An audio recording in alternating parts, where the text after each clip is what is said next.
When you were on Bloomberg TV on Friday, the markets were really rallying on the news that Steve Bannon had left.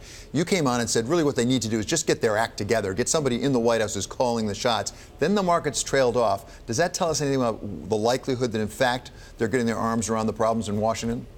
Well, we'll know by Labor Day, because right now there's a void in the senior staff of the White House. We have many key people who have left, but those positions need to be filled. We have a good manager. General Kelly is there, but he has to be complemented by a good political person, communications person, and policy person.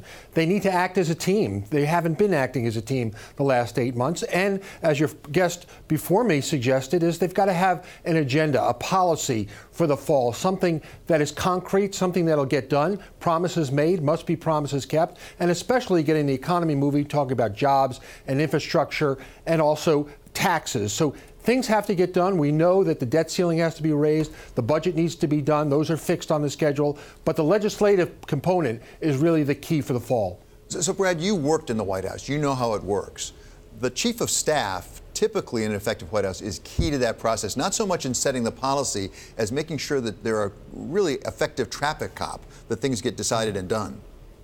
No question about it. That's why the chief of staff has to take control of the president's schedule. That's the coin of the realm. There's only a finite period of time the president has to get things done, to work with other people's schedule, like the Congress. So access, schedule, message, and direction is what this White House needs in order to be effective.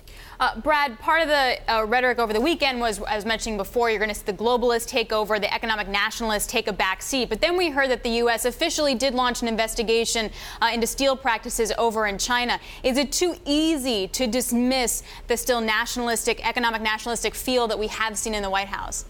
Well, I think what we need to do is we need to get back to the basics that got Trump to the presidency, and that is we're going to put America first. We're going to make sure that regulation is not stifling jobs. We're also going to hold people's feet to the fire in trade deals that we've made. And I think that's what is missing here is the enforcement and the legislation to back that up, to get the markets moving and to create jobs and certainty in the marketplace.